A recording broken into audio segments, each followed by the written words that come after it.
قابل احترام اللہ کے فضل اور اس کی توفیق سے آج دوسرا جمعہ الحمدللہ ہم حضور کے سفر معراج پہ اس میں کچھ اسرار و رموز دیکھیں گے۔ اللہ تبارک و تعالی نے جس مقصد کے لیے اپنے حبیب کریم کو یہ معجزہ عطا فرمایا وہ مقصد ہمیں ریئلائز کرنے کی توفیق نصیب فرمائے۔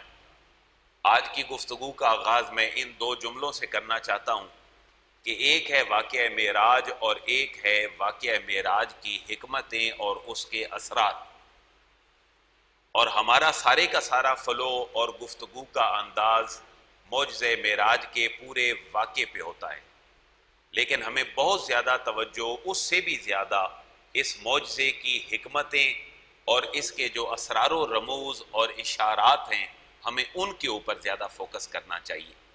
میں نے دو آیات مبارکہ پچھلے جمعۃ المبارکہ پہ آپ کے سامنے رکھی، سورہ اسراء کی پہلی آیت اور سورہ نجم کی پہلی 7 آیات مبارکہ۔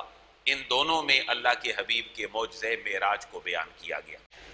سب سے پہلے وہ وقت اور وہ جغرافیہ جب اللہ نے اپنے حبیب کو یہ معجزہ عطا فرمایا، معجزہ معراج، جب ہم اس پہ غور کریں گے تو معجزہ معراج کی جو اس کے پیچھے حکمتیں ہیں اور راز ہیں وہ ہمیں سمجھ آنا شروع ہو جائیں گے، اور پھر میرے اور آپ کے لیے جتنے اسباق ہیں اس معجزہ معراج میں اللہ اس کو ہمارے ذہنوں کے سامنے اور ہمارے دل و دماغ کے سامنے واضح فرما دے گا۔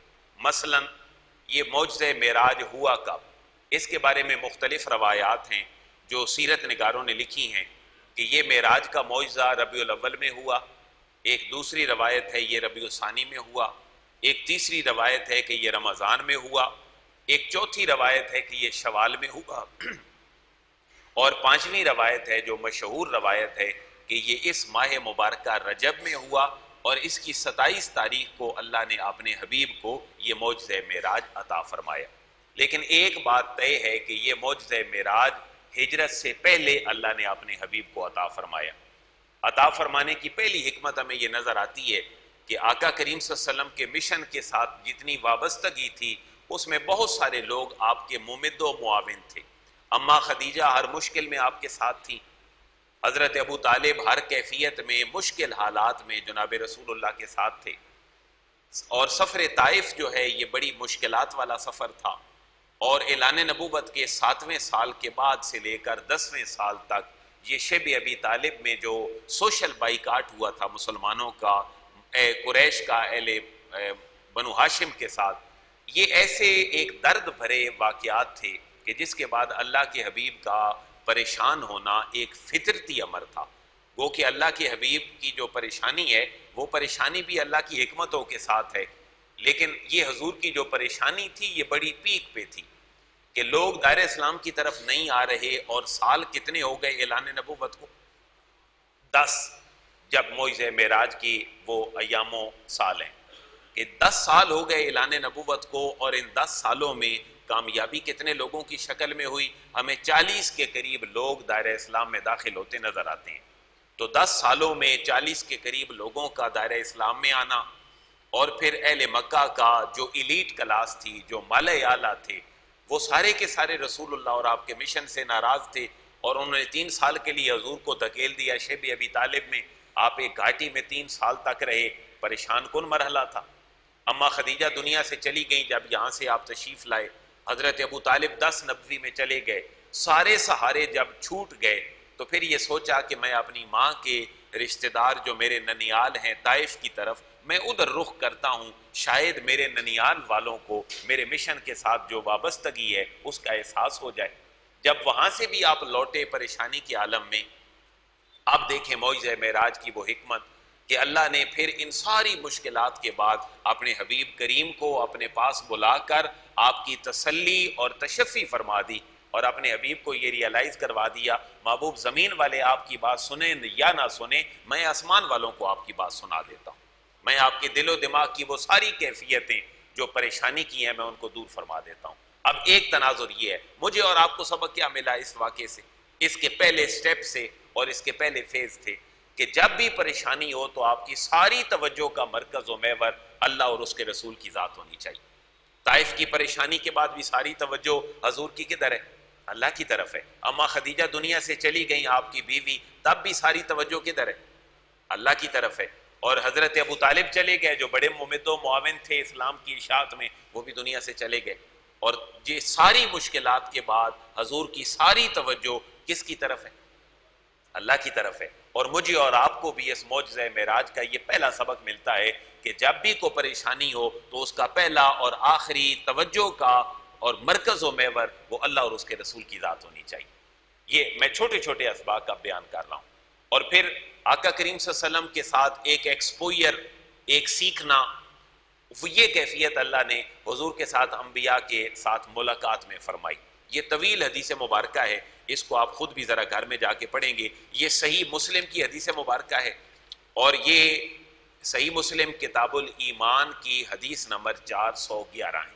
کتاب الایمان کی حدیث نمبر 411 ہے. یہ صحیح بخاری میں بھی موجود ہے اور باقی احادیث میں بھی موجود ہے.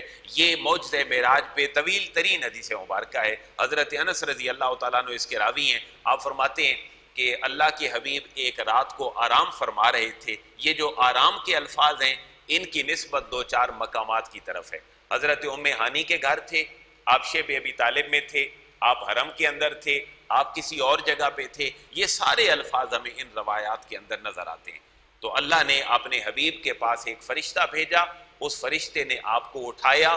اور سیرت نگاروں کے الفاظ یہ ہیں کہ یہ معجزہ معراج چونکہ پورا ہی ایسا تھا جو انسان کو شاید اس کے اوپر حقیقت اور یقین نہ آتا، اس معجزے کا ہر جز ہی اللہ نے ایسی کیفیت میں رکھ دیا کہ روایت ہے کہ جب فرشتہ آیا اللہ کے حبیب کی بارگاہ میں، تو روایات ہیں سیرت کی کتابوں کے کہ وہ فرشتہ چھت پھاڑ کر حضور کی بارگاہ میں حاضر ہوا.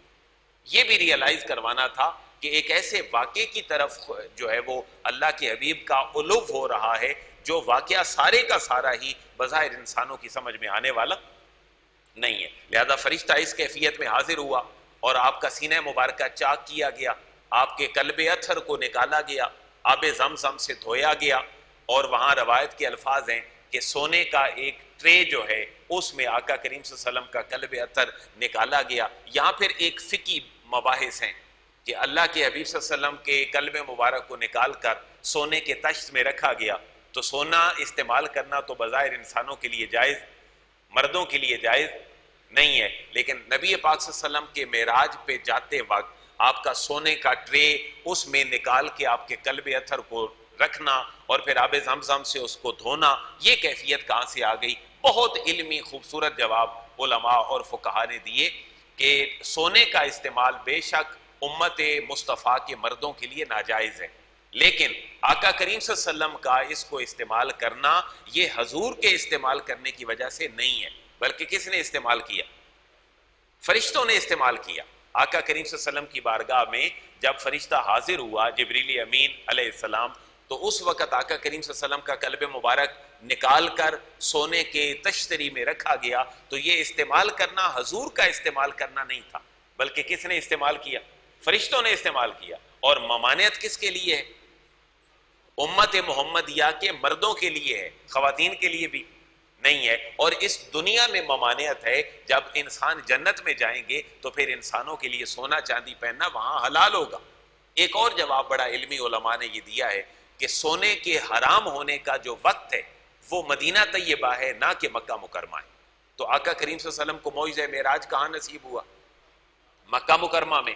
تو مکہ مکرمہ میں ابھی تک سونے کے حرام ہونے کا جو حکم ہے وہ نازل نہیں ہوا تھا، یہ جا کے مدینہ طیبہ جو ہے وہ اس کا حکم نازل ہوا. تو اس طرح کی چھوٹی چھوٹی مزید باتیں اس کے اندر ہیں، لیکن میں چاہتا ہوں کہ ہمارے ڈیو ٹائم میں ایک حدیث میں آپ کے سامنے مکمل کر پاؤں. حضرت انس رضی اللہ تعالیٰ عنہ روایت فرماتے ہیں کہ جب یہ کیفیت ہو گئی تو پھر ایک جانور لایا گیا جس کی آقا کریم صلی اللہ علیہ وسلم نے اپنے الفاظ میں ایک تعریف بیان فرمائی ہے کہ وہ براق جو جانور تھا وہ جانور کیسا تھا. آقا کریم صلی اللہ علیہ وسلم نے ارشاد فرمایا، حضرت انس سے روایت ہے، اوتی تو بالبراق، پھر ایک جانور لایا گیا میرے سامنے، اوتی تو بالبراق، جس کا نام ہی کیا تھا؟ براق تھا. گویا کہ اس جانور پہ جس پہ حضور کو معراج ہوا، یعنی مسجد حرام سے مسجد اقصیٰ، کیونکہ اسی سفر کو اسراء اوپر معراج اور اعراج ہے، یہ ہمارے پچھلے جمعے کی گفتگو ہو چکی ہے. تو اوتی تو بالبراق، حضور فرماتے ہیں کہ میرے سامنے براق لایا گیا. لوگوں کے ذہنوں میں سوال پیدا ہوا کہ جو براق جانور مسجد حرام سے اقصی سینکڑوں کلومیٹر کی مسافت پہ آقا کریم صلی اللہ علیہ وسلم کو لے گیا، وہ پھر جانور ہوگا کیسا؟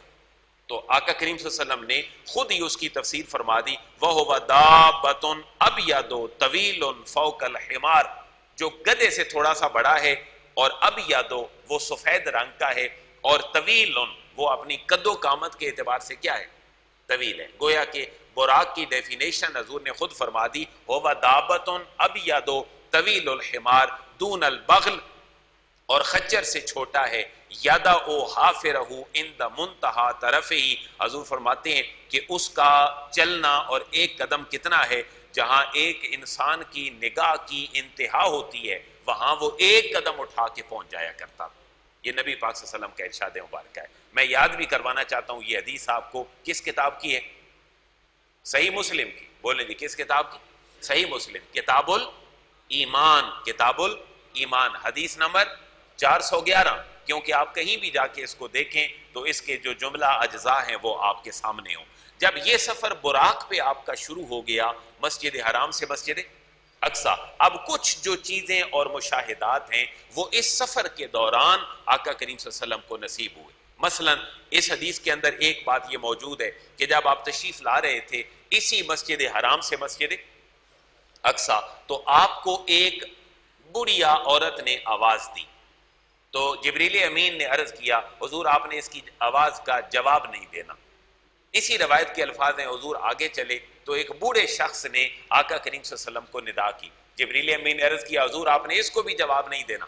آپ تھوڑا سا آگے اسی براق پہ جب تشریف لے گئے تو کچھ لوگوں کا ایک گروہ تھا، اس گروہ نے آقا کریم صلی اللہ علیہ وسلم کی خدمت میں سلام عرض کیا، تو جبریل عرض کرتے ہیں حضور اب اس گروہ کے سلام کا جواب آپ ارشاد فرما دیں۔ اب آقا کریم صلی اللہ علیہ وسلم کے استفسار پہ جبریل امین نے عرض کیا کہ حضور میں نے آپ کو بڑھیا کے آواز اور پکار کا جواب دینے سے منع اس لیے کیا تھا کہ یہ بڑھیا کی شکل میں دنیا آپ کے سامنے رکھی گئی تھی، اور آپ کو ممانعت یہ کی گئی کہ آپ نے اس دنیا کی پکار کا جواب نہیں دینا، اور محبوب اگر آپ اس بڑھیا کی پکار کا جواب نہیں دیں گے تو آپ کی امت بھی اگر کوشش کرے گی آپ کی غلامی میں آ کر تو اللہ اس کو بھی دنیا سے محفوظ فرما دے گا۔ اور حضور فرماتے ہیں جبریل پھر وہ بوڑھا شخص کون سا تھا جس نے مجھے ندا دی اور پکارا؟ تو جبریل امین عرض کرتے ہیں حضور وہ بوڑھا کو سنیے حدیث کے اس میں کیا لفظ ہیں، بوڑھا کون تھا؟ بوڑھا شخص جو تھا ایک بڑھاپے کی کیفیت میں، وہ جبریل امین نے عرض کیا حضور یہ شیطان تھا جو آپ کو پکار رہا تھا، آپ نے شیطان کی پکار کا جواب نہیں دیا، یہ اللہ کی حکمت اور منشا تھی، اور آپ کی امت بھی شیطان سے دور رہے گی، لیکن اس کے لیے اس کو آپ کی غلامی میں آنا پڑے گا، آپ کی اطاعت اور فرمانبرداری میں آنا پڑے گا۔ ہم نے جو سورہ مبارکہ کا آغاز کیا ہے سورہ کاف کا، اس کی دو تین روایات آپ کے ذہن میں ہونی چاہیے، اور حضرت ابوبکر صدیق رضی اللہ تعالیٰ عنہ کی سنت پہ آپ کا عمل ہونا چاہیے کہ حضرت ابوبکر رضی اللہ تعالیٰ عنہ کی دکان تھی مکہ میں، تو آپ اپنی دکانداری کے ساتھ ہی لوگوں کو تبلیغ بھی کیا کرتے تھے، تو آپ جو یہاں سے سیکھ کے جائیں وہ اپنے بچوں اور جہاں تک آپ کا کرائیٹیریا ہے وہاں تک اس بات کو پہنچائیں۔ مثلا سورہ کاف میں بات کر رہا ہوں شیطان سے بچنے کی، تو آقا کریم صلی اللہ علیہ وسلم نے فرمایا کہ جس نے سورہ کاف پڑھی یوم الجمعہ تھی، کس دن؟ جمعہ کا دن، جو مغرب کی نماز کے بعد سے لے کر جمعہ والے دن جو ہے وہ مغرب سے پہلے تک کا ہے، تو حدیث کے الفاظ ہیں مفہوم اضاء لہ من النور بین الجمعتین، اللہ دو جمعوں کے درمیان اس سورہ کاف کے پڑھنے کی وجہ سے اللہ اس بندے کے لیے نور پیدا فرما دیتا ہے، اور یہ نور اس کے اندر کی کیفیت ہوتی ہے جس کی وجہ سے یہ شیطان سے محفوظ رہتا ہے، یہ شیطان کی تابعداری سے محفوظ رہتا ہے۔ تو اس کو تھوڑا سا لنک کر دیں اس حدیث کو، اور لوگوں کو بتائیں جہاں تک آپ کی آواز پہنچے کہ سورہ کاف کا پڑھنا آپ کو گناہوں سے، بولیں گناہوں سے محفوظ رکھتا ہے اور شیطان کی تابعداری سے محفوظ رکھتا ہے۔ یہی وہ اشارہ تھا جو آقا کریم صلی اللہ علیہ وسلم نے فرما دیا کہ جب بوڑھیا نے آواز دی آپ نے جواب نہیں دیا، جب شیطان نے آواز دی آپ نے جواب نہیں دیا، اور جس گروہ نے آپ کو سلام کیا اور اس کا جواب جبریل امین کے کہنے پر آپ نے ارشاد فرما دیا، تو پوچھا کہ یہ کون تھے؟ تو جبریل امین عرض کرتے ہیں حضور یہ انبیاء کا گروہ تھا جو آپ کے استقبال کے لیے کھڑا تھا۔ یہاں کی اور کافی ساری احادیث مبارکہ بھی ہیں، صحیح مسلم کتاب الایمان کی حدیث نمبر 423 میں جو ہم نے پہلے بیان کی وہ کون سی تھی؟ وہ چلے گی، ابھی وہ بہت طویل ہے، لیکن اس کے ساتھ ایک اور حدیث میں نے ایڈ کی ہے، یہ ہے 423۔ وہ جو انبیاء کا گروہ تھا، آقا کریم صلی اللہ علیہ وسلم نے پھر فرمایا کہ میں ان کو دیکھنا چاہتا ہوں، تو آپ کو انبیاء کی جو زیارت کروائی گئی، تو حضرت جابر سے روایت ہے، حضور نے فرمایا میرے سامنے جب موسیٰ آئے تو یہ تو بیچ بیچ کے آدمی تھے، درمیان کے آدمی تھے۔ درمیان کا معنی کیا ہے؟ نہ بہت موٹے تھے اور نہ ہی بہت پتلے تھے، نہ بہت لمبے تھے اور نہ ہی بہت چھوٹے تھے، یہ تو بیچ کے آدمی تھے، بڑے دبلے بدن والے۔ اور جیسے قبیلہ شنوہ، وہاں عربوں میں ایک قبیلہ تھا، جیسے اس کے افراد ہوتے ہیں، اور آپ فرماتے ہیں میں نے عیسیٰ ابن مریم کو دیکھا، آپ فرماتے ہیں یہ دیکھ لو عروہ بن مسعود کو، یہ ساری شکل حضرت عیسیٰ کی عروہ بن مسعود سے ملتی ہے۔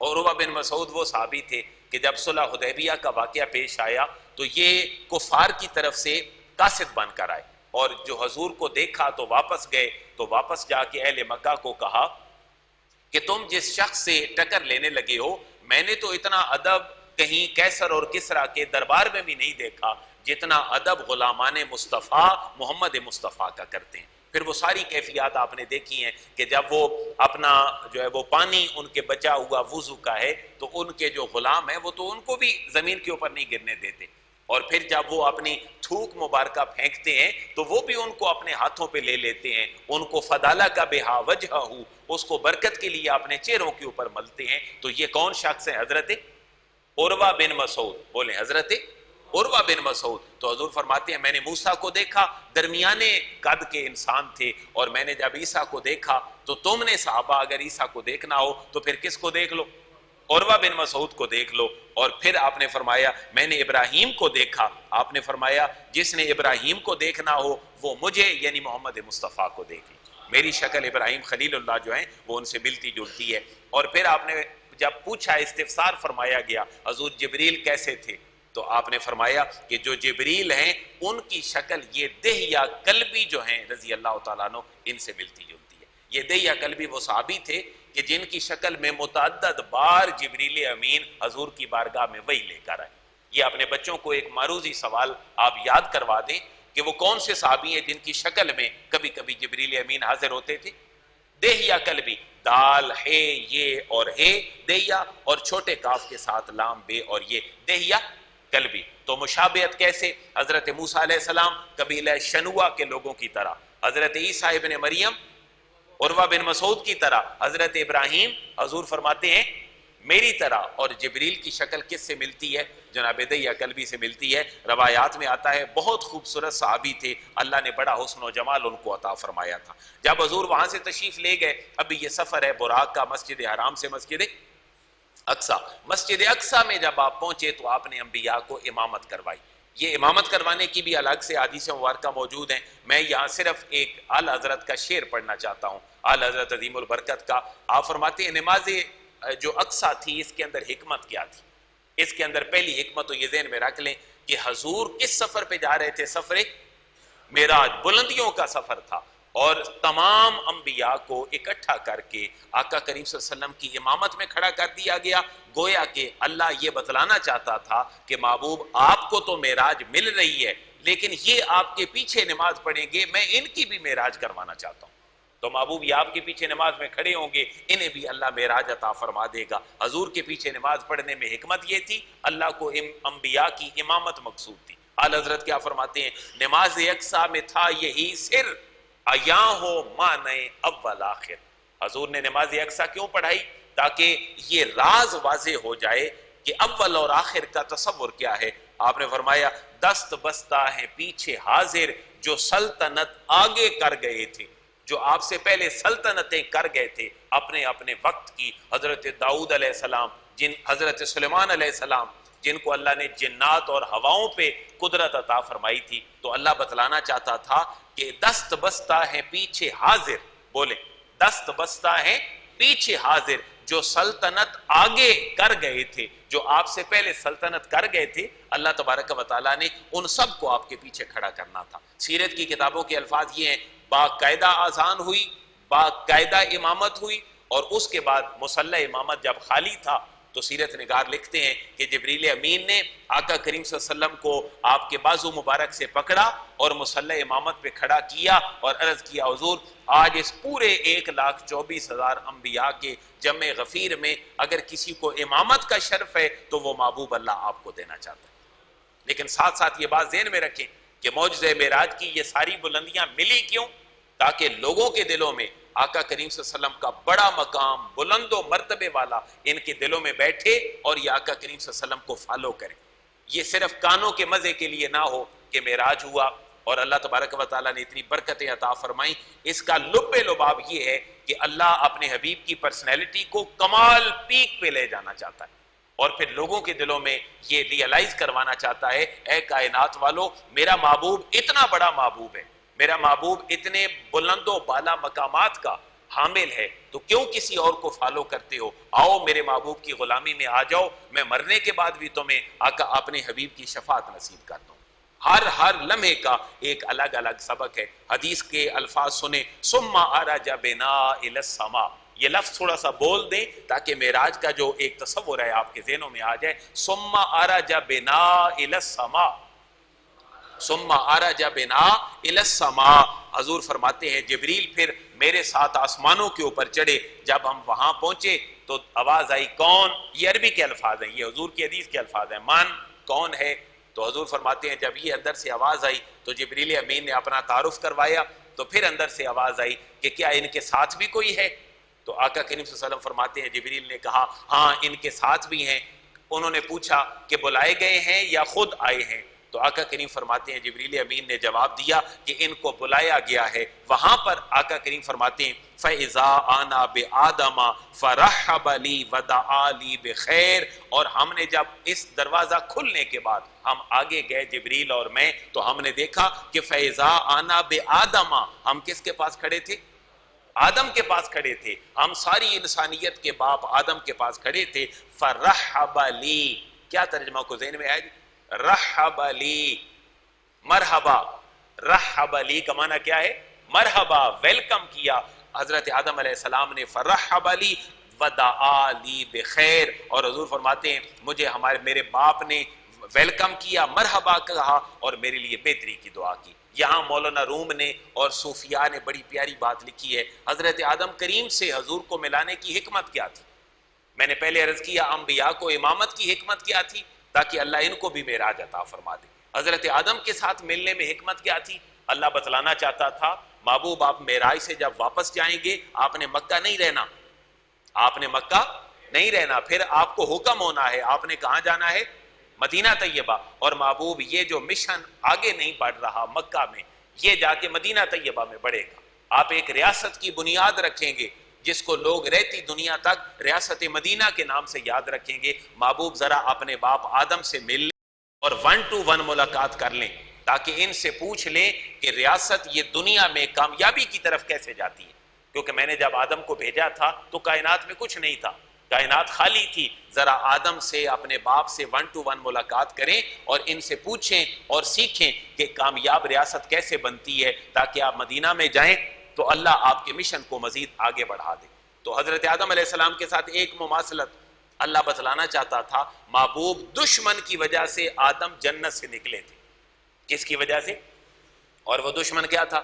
شیطان تھا. اور اللہ حضرت آدم سے حضور کی ملاقات کروا کے یہ بتلانا چاہتا تھا کہ محبوب آپ کا بھی دشمن مکے میں موجود ہے, وہ ابو جہل کی شکل میں ہو, ابو لہب کی شکل میں ہو, یا کفار مکہ کی شکل میں ہو, مشرکین کی شکل میں ہو. محبوب جیسے یہ نکلے تھے آپ ذہن بنا لیں کہ آپ واپس جائیں گے تو آپ کو بھی مکہ سے نکلنا پڑے گا. اور آدم سے ذرا مشورہ کر لیں اپنے باپ سے کہ یہ آپ کو جزیات اور کلیات اور جو کی نوٹس ہیں کسی سٹیٹ کی کامیابی کے, وہ آدم کریم آپ کو بتا دیں. پھر آقا کریم صلی اللہ علیہ وسلم فرماتے ہیں ثم عرج بنا الی السماء الثانیہ, پھر ہم دوسرے آسمان کی طرف گئے, اوپر چڑھے, پھر وہی مکالمہ ہوا. تو آقا کریم فرماتے ہیں فَإِذَا آنَا بِإِبْنَيِ الْخَالَةِ عِیسیٰ ابن مریم وَیَحْیَیٰ ابن زکریا, میں 2 بندوں سے ملا دوسرے آسمان پہ, حضرت عیسیٰ ابن مریم اور جناب حضرت زکریا. آپ فرماتے ہیں وہاں ملنے کی وجہ کیا تھی؟ فرحبا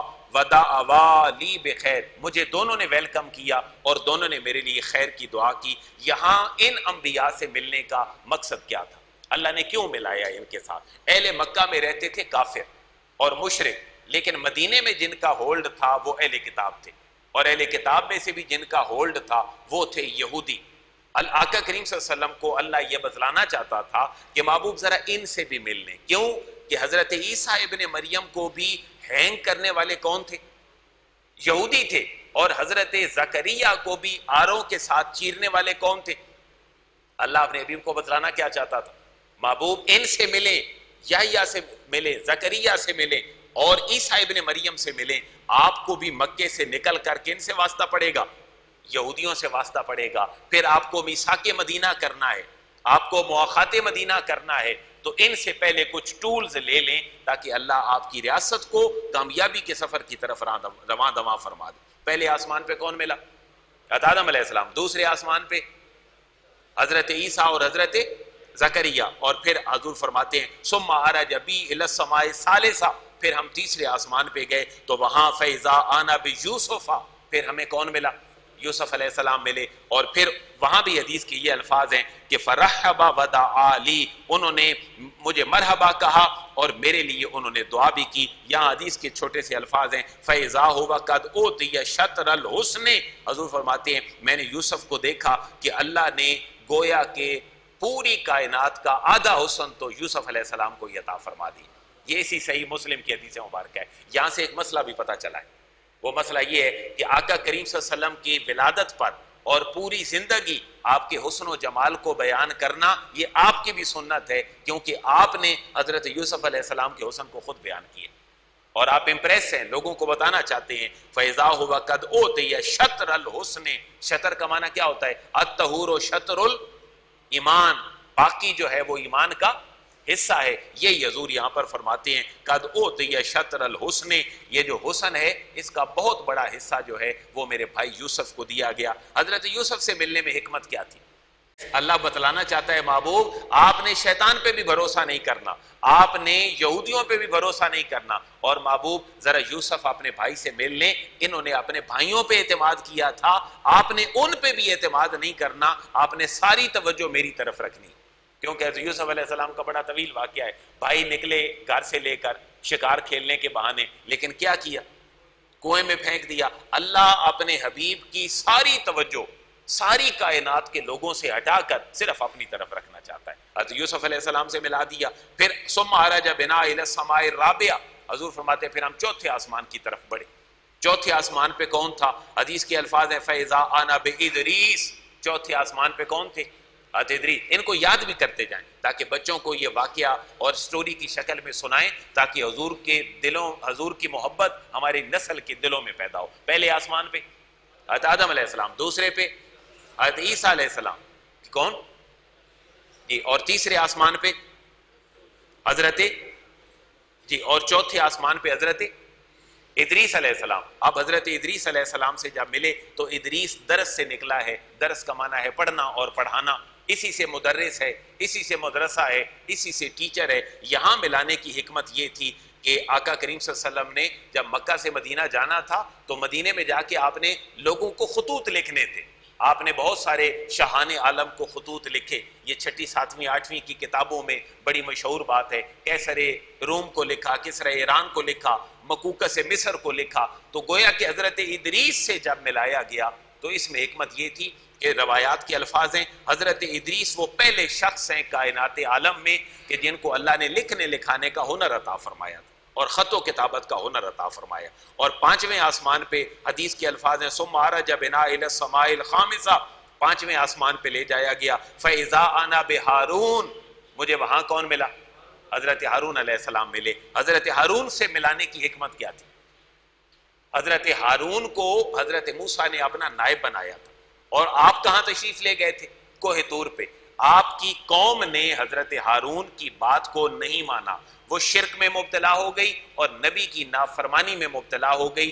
اللہ نے ان کو بھی ہلاک کیا، اور اللہ حضرت ہارون کے ساتھ ملاقات میں بتلانا چاہتا تھا محبوب جب آپ مکہ سے مدینہ جائیں گے تو اہل مکہ کے بعد اہل مدینہ بھی شاید آپ کی بات کو سارا نہ مانے، لہذا ان پہ بھی ٹرسٹ نہیں کرنا، صرف اپنی ساری توجہ میرے احکامات کی طرف رکھنی ہے۔ اور پھر وہی ہوا کہ اہل مکہ نے چڑھائی کر دی مدینہ پہ، اور وہاں پر پہلا غزوہ، بڑا غزوہ بدر پیش آیا، جس میں 70 کے قریب کفار واصل جہنم ہوئے اور 70 کے قریب تقریباً قیدی بنا لیے گئے۔ حضرت ہارون کے ساتھ ملنے میں حکمت یہ تھی، محبوب جو برا کرے گا اس کا انجام بھی برا ہوگا، لہذا غزوات ہونے ہیں، آپ نے جانا ہے اور آپ کے لیے مسائل ہوں گے۔ ثم عرج بنا الی السماء السادسہ، حضور فرماتے ہیں پھر ہمیں چھٹے آسمان پہ لے جایا گیا۔ حدیث ذہن میں رکھنی ہے، کس کتاب کی ہے؟ صحیح مسلم کتاب الایمان حدیث نمبر 411، وہاں پر فیضا آنا بموسیٰ، جب ہم چھٹے آسمان پہ گئے تو ہمیں حضرت موسیٰ ملے۔ اب یہاں پر ایک اور ذہن میں سوال رکھ لیجئے گا کہ جب نمازوں کا حکم ہوا تو روکا کس نے؟ اور کتنے آسمان پہ ہیں؟ چھٹے پہ۔ چھٹے سے اوپر حضرت ابراہیم ہے، حضرت ابراہیم نے نہیں روکا، لیکن روکا کس نے ہے؟ حضرت موسیٰ علیہ السلام نے روکا ہے۔ یہاں بھی صوفیاء نے بڑی پیاری بات کہی ہے کہ مقام خلت اور مقام کلیمیت، ان دونوں میں یہ فرق ہے کہ جو کلیم ہوتا ہے وہ گفتگو کرتا ہے کیونکہ وہ کلام سے نکلا ہے، لیکن جو مقام خلیلیت پہ ہوتا ہے وہاں اس کی زبان بند ہوتی ہے۔ پتہ حضرت ابراہیم کو بھی تھا کہ امت پہ نمازیں 50 فرض ہونے لگی ہیں، لیکن مقام خلیلیت کا تقاضا یہ تھا کہ جبریل امین کو واپس نہیں بھیجا، کیونکہ اللہ کے آپ کیا تھے؟ خلیل تھے۔ آپ کو ساتھ کس کا دینا تھا؟ اللہ کا دینا تھا، اپنے خلیل کا دینا تھا، لیکن حضرت موسیٰ علیہ السلام بول پڑے۔ اب حضرت موسیٰ علیہ السلام چھٹے آسمان پہ ہیں، اور یہ بھی بڑا تاریخی ہسٹوریکل واقعہ اس کے پیچھے ہے کہ حضرت موسیٰ علیہ السلام سے کیوں ملوایا گیا۔ آپ نے واقعہ سنا ہوگا، وہ حضرت موسیٰ علیہ السلام والا اور حضرت خضر علیہ السلام والا۔ حضرت موسیٰ کے ساتھ تھے حضرت یوشع بن نون، اور شام کی طرف جو علاقے تھے حضرت موسیٰ علیہ السلام کی ان کے خلاف جنگیں ہوئیں، لیکن ان جنگوں میں فتوحات حضرت موسیٰ کو نہ ہوئی۔ اللہ نے وہ ممالک کی فتح حضرت یوشع بن نون کے ہاتھ پر آپ کو عطا فرمائی۔ تو آپ کو فتوحات اس لیول پہ نہیں ملی جس لیول پہ ملنی چاہیے تھی، لیکن آپ کے نائب اور خلیفہ کس کو ملی؟ یوشع بن نون کو۔ اور علاقہ کون سا تھا؟ شام کا۔ اب ذرا یہی کیفیت آپ آقا کریم صلی اللہ علیہ وسلم پہ اپلائی کریں کہ شام تک کلمہ اسلام اس وقت اتنا تو نہ پہنچا، لیکن حضرت عمر رضی اللہ تعالیٰ عنہ کے زمانے میں اللہ نے شام کی فتح عطا فرما دی۔ تو یہاں بھی ایک سملیرٹی تھی کہ محبوب موسیٰ سے ملیے۔ ان کو فتوحات نہیں ملی تھی، ان کے نائب یوشع بن نون کو فتوحات مل گئی اور شام فتح ہو گیا۔ محبوب یہ پھر کفر و شرک کی طرف آئیں گے، اور شام آپ کے ہاتھ پہ فتح نہیں ہوگا، بلکہ یہ شام کی فتح آپ کو یوشع بن نون جیسے موسیٰ علیہ السلام کے نائب تھے، اللہ آپ کے نائب جناب عمر کو عطا فرما دے گا۔ اس کے بعد آپ فرماتے ہیں ثم عرج الی السماء السابعہ، ہمیں 7ویں آسمان پہ لے جایا گیا۔ حضور فرماتے ہیں فاذا انا بابراہیم، تو میں نے ابراہیم خلیل اللہ کو دیکھا مسندا ظہرہ الی البیت المعمور، آپ بیت المعمور کے ساتھ ٹیک لگائے ہوئے بیٹھے تھے۔ جیسے انسانوں کا قبلہ کون سا ہے؟ خانہ کعبہ، اور فرشتوں کا قبلہ بیت المعمور۔ حضور فرماتے ہیں میں نے ابراہیم خلیل اللہ کو دیکھا کہ وہ ٹیک لگائے ہوئے بیت المعمور کے ساتھ بیٹھے ہیں۔ حضرت ابراہیم خلیل اللہ کے ساتھ ملاقات میں حکمت کیا تھی؟ اللہ بتلانا چاہتا تھا کہ محبوب ابراہیم نے میرا گھر بنایا تھا، اور گھر بنا کے اس کے لیے امام کی دعا کی تھی، اور محبوب میں ابراہیم کے بنائے ہوئے کعبہ کو دیکھ رہا ہوں کہ وہاں تو لوگ کفر اور شرک میں مبتلا ہیں، تو بنایا ابراہیم نے تھا، ذرا ان سے مشورہ کر لیں، میں اس کو فتح آپ کے ہاتھ پہ عطا فرما دوں۔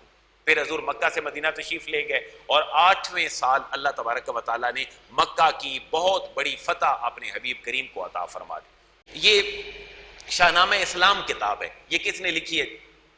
شاہنامہ اسلام، کوئی جانتا ہے دوست کس نے لکھی ہے؟ تاکہ پتہ چلے نا ہماری جدید تعلیم کدھر جا رہی۔ یہ میرے مدرسے کی بک نہیں ہے، یہ اس شخص کی کتاب ہے جس نے آپ کا پاک سر زمین شاد باد لکھا ہے۔ کون ہے وہ؟ حفیظ جالندری۔ ہر روز ہماری ہر پریڈ میں، ہمارے ہر معاملے میں ان کا پاک سر زمین شاد باد، کشور حسین شاد باد پڑھا جاتا ہے۔ اس جیسا بندہ، اور میں اس کی بات نہیں، میں پرانے زمانے کے بیوروکریٹس کی بات کرتا ہوں کہ وہ پاکستان سے محبت کرتے تھے، ان کی مسجد کی، ان کی محبت کی بنیاد مسجد سے شروع ہوتی تھی۔ آپ چند منٹ پھر اوپر ہوں تو اس کو قبول کر لیجئے گا ذرا. میں حفیظ جلندری کی سوچ آپ کے سامنے رکھنا چاہتا ہوں. ایک تو وہ باتیں ہیں نا اللہ نبی کی، میں انشاءاللہ اگلا جمعہ پورا اسی مسجد کے موضوع پہ پڑھاؤں گا. آقا کریم صلی اللہ علیہ وسلم نے ارشاد فرمایا جو بندہ ایک کبوتر کے گھونسلے جتنی بھی مسجد کی تعمیر میں اپنے مال کو مینج کرتا ہے تو آقا کریم صلی اللہ علیہ وسلم نے فرمایا اللہ اس کے لیے جنت میں محل بنا دیتا ہے. لیکن یہ ایک وہ ریئلسٹک اپروچ ہے جو آقا کریم صلی اللہ علیہ وسلم نے دی ہے. میں حفیظ جلندری کی سوچ آپ کے سامنے 8-9 شعروں میں رکھنا چاہتا ہوں. حفیظ جلندری کہتے ہیں کہ اگر میری اٹھان مسجد سے ہے اور اگر ہماری امت مسجد سے منسلک رہے گی تو پھر یہ ٹھیک رہے گی، ورنہ ہماری ساری قوم الحاد کی طرف جا رہی ہے. جو باتیں حفیظ جلندری نے اس وقت کی ہیں وہ آج ہم نظام تعلیم میں بھگت رہے ہیں. میں اب علامہ کی سوچ کی طرف نہیں جاتا کہ علامہ نے کیا کہا ہے. علامہ نے کیا کہا ہے، خوش تو ہم بھی ہیں جوانوں کی ترقی سے، مگر آگے کیا علامہ اقبال نے کہا کہ لب خنداں سے نکل جاتی ہے فریاد بھی ساتھ. تو حفیظ جلندری کیا لکھتے ہیں جی، ذرا تھوڑی دیر میں آپ کی توجہ چاہوں گا، میں الحاد کی طرف نہیں جاؤں گا. لکھتے ہیں ابھی لوری نہ دی تھی جنبش دامان مادر نے. مادر کس کو کہتے ہیں؟ ماں کو. حفیظ جلندری کہتے ہیں ابھی لوری نہ دی تھی جنبش دامان مادر نے کہ دل گرما دیا تھا نعرہ اللہ اکبر سے. ابھی ماں نے میری گود میں اتنی تربیت نہیں کی کہ مسجد میں مجھے پہلے کیا سکھا دیا؟ اللہ اکبر. کیوں؟ غیر محسوسانہ مسجد سے آواز جا رہی ہے اللہ اکبر اللہ اکبر. بول دیں اللہ اکبر اللہ اکبر. حفیظ جلندری کہتے ہیں میری ماں نے تو مجھے ابھی کچھ نہیں سکھایا لیکن مجھے مسجد نے پہلے کیا سکھا دیا؟ اللہ. مسجد کے فوائد لکھتے ہیں نہ الٹا تھا ابھی مضمون طفلی کا ورق میں نے. ابھی بچپن کا ورق نہیں الٹا تھا، لیا تھا بائے بسمل سے پہلا سبق میں نے. بسم اللہ کا پہلا سبق مجھے ملا. کہاں سے ملا؟ ابھی ملبوس گویائی یعنی میری جو بولنے کا لباس ہے ابھی میں نے پوری طرح نہیں پہنا تھا کہ سیکھا تھا زبان کل ہو اللہ احد کہنا اور وظیفہ تھا کلام پاک ہی میرے جد و اب کا دیا مجھ کو زبان مادری نے درس مذہب کا. میں اس بات پہ فوکس کرنا چاہتا ہوں. آج مذہب ہماری زندگیوں سے نکل گیا. میرے بھائیو بالکل خوش فہمی میں نہ رہے. میں مر کے اللہ کو جان دینی ہے، حضور کی شفاعت کا مستحق بننا چاہتا ہوں. ہمارا اسلام صرف پانی پہ بلبل آئے. ہم دنیا دار لوگ ہیں اور اتنے دنیا دار ہیں کہ جس کا ہمیں بھی احساس کوئی نہیں ہے. تو آپ فرماتے ہیں کہ مجھے اگر کسی نے درس دیا ہے مذہب کا تو وہ کس نے دیا ہے؟ مسجد نے دیا ہے. اور پدر جس دن ہوا تھا سوئے مسجد رہنما میرا، جس دن میرا باپ مجھے مسجد لے کر گیا، دہن یعنی منہ میرا حمد خدا سے ہو چکا تھا آشنا میرا، مجھے مسجد میں لے جایا گیا قرآن پڑھنے کو اور خدا اور مصطفیٰ کی راہ میں پروان چڑھنے کو. میرا استاد حق آگاہ تھا مرد مسلمہ تھا. آج یہ نعمت اللہ نے ہم سے چھین لی ہے. کس کی؟ استاد کی. جو استاد خوف خدا سکھاتا ہے. میں چیلنج کر کے یہ بات کہتا ہوں، میری بات اگر غلط ہو تو کوئی مجھے یہیں پر ٹوک دے. خوف خدا سکھانے والا والد آج معاشرے میں نہیں ملتا. خوف خدا سکھانے والی ماں ہمارے گھروں میں نہیں ملتی. کوئی اختلاف کر سکتا ہے میرے جملے سے؟ میں اسی معاشرے کا بندہ ہوں جس میں آپ سارے رہتے ہیں. استاد بھی خوف خدا سکھاتا تھا، ماں بھی خوف خدا سکھاتی تھی، اپنا باپ بھی خوف خدا سکھاتا تھا. لیکن میرے بھائیو آج خوف خدا نہیں سکھاتا. رات کو 12-1 بجے بچہ گھر آتا ہے، باپ صبح اٹھ کے شاید تہجد بھی پڑھا ہے لیکن وہ اپنے بیٹے کو اپنے محبت کی وجہ سے نہیں اٹھاتا لیکن اللہ رسول کی محبت ہے وہ پیچھے چھوڑ دیتا. حضور نے کیا فرمایا؟ جب اذان ہو اور لوگ نماز کے لیے نہ آئیں تو میرا دل کرتا ہے کہ میں کیا کروں؟ ان کے گھروں میں جاؤں، ان کے گھروں کو آگ لگا دوں. میرے بھائیو یہ آگ لگ چکی ہے. یہ آگ ہمارے دلوں کو لگی ہے، ہماری فکر کو لگی ہے، ہماری سوچ کو لگی ہے اور ہماری زندگی سے سکون چھن گیا. حفیظ جلندری لکھتے ہیں میرا استاد حق آگاہ تھا مرد مسلمہ تھا، پرستار خدائے پاک تھا پابند قرآن تھا. کیا آج بھی استاد پابند قرآن ہے؟ پھر فرماتے ہیں مسلمہ تھا بہت ہی صاف و سادہ تھے اصول اس کے، وہ کہتا تھا خدا ایک ہے محمد ہیں رسول اس کے، اسے ایمان تھا ایمان ہی کی استقامت پر، فرشتوں پر، کتابوں پر، رسولوں پر، قیامت پر. ایک جملے میں حفیظ جلندری نے ہمارا ایمان ہمیں بتا دیا کہ میرا استاد مجھے مسجد میں کیا سکھاتا تھا؟ اسے ایمان تھا ایمان ہی کی استقامت پر، فرشتوں پر، کتابوں پر، رسولوں پر، قیامت پر. میرا استاد مسجد والا کیسا تھا؟ فرمایا محبت نے سکھائی تھی تمیز خوب و زشت اس کو نظر آتا تھا، صحرائے عرب باغ بہشت اس کو، وہ جنت سمجھتا تھا حضور کے مکے اور مدینوں کو۔ کیا آج بھی استاد ایسے ہی سمجھتا ہے؟ دیانتداری سے بتائیں، آج ایسا استاد معاشرے میں نہیں ملتا۔ حفیظ جلندھری کہتے ہیں، 4 شعر باقی ہیں، حفیظ جلندھری کہتے ہیں میرا مسجد کا استاد کیسا تھا؟ وہ کہتا تھا محمد کی محبت جان ایماں ہے۔ میرا استاد مسجد کا کیا کہتا تھا؟